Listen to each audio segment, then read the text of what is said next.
నేను మా అమ్మ గట్టుకొచ్చాము. గట్టుకొచ్చిన ఒక మోపు కోయగానే సడన్గా మబ్బు పట్టిపోయింది. కొండ చూస్తే దగ్గరగా కనిపిస్తుంది. సడన్గా మొత్తం నల్లగా చీకటి కమ్మింది. అమ్మా పోదాం పోదాం పోదాం, వర్షం పడుతుంది వెళ్ళిపోదాం అమ్మ, ఫోన్లు కూడా తెచ్చిపోతాయి, ఉన్న ఫోన్లు కూడా పోతాయి, మళ్ళీ బాగు చేయించుకోలేక ఏడవలసి వస్తుంది, పోదాం పోమంటే మమ్మ అంటది, రేయ్ రాదు, వర్షం రాదు, నీకు తెలుసా నాకు తెలుసా, నీకు తెలుసా నాకు తెలుసా, వర్షం అయితే రాదు అన్నది. సరే అని సర్లేమ్మా చూద్దాం ఏమవుతుందో అని చూస్తే సడన్గా మబ్బు మొత్తం పక్కకి వెళ్ళిపోయి దెబ్బకి ఆగిపోయింది.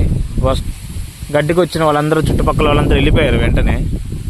మేము మాత్రమే ఉన్నాము. టైం ఏమో 5:30 అవుతుంది.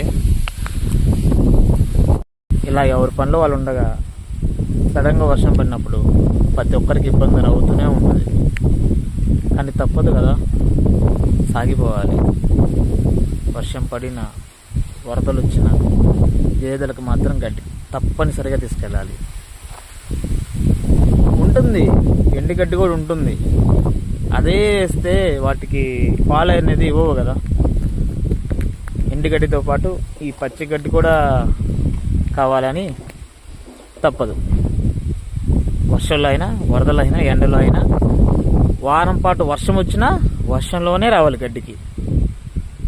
అలా ఉంటుంది కొన్ని సిచ్యువేషన్లు. అయితే మా అమ్మ అరుస్తుంది, ఒరే ఇంక రారా, వర్షం వచ్చేలా ఉంది, ఇప్పుడు చినుకులు పడుతున్నాయి, మోపులు వేసుకొని ఇంటికి వెళ్దామని. ఇప్పుడైతే పడుతుంది, కొంచెం మబ్బు పడుతుంది.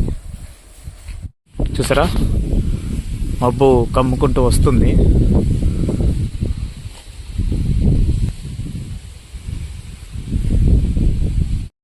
ఫైనల్గా అయిపోయింది.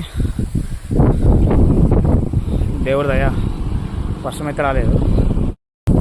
ఇలా ఎవరికైనా జాబ్ చేసే వాళ్ళకి కానీ, ఏదైనా బిజినెస్ చేసే వాళ్ళకి కానీ, సిటీలో ఉన్న వాళ్ళకి ఎక్స్పీరియన్స్ ఉంటే కామెంట్ చేయండి.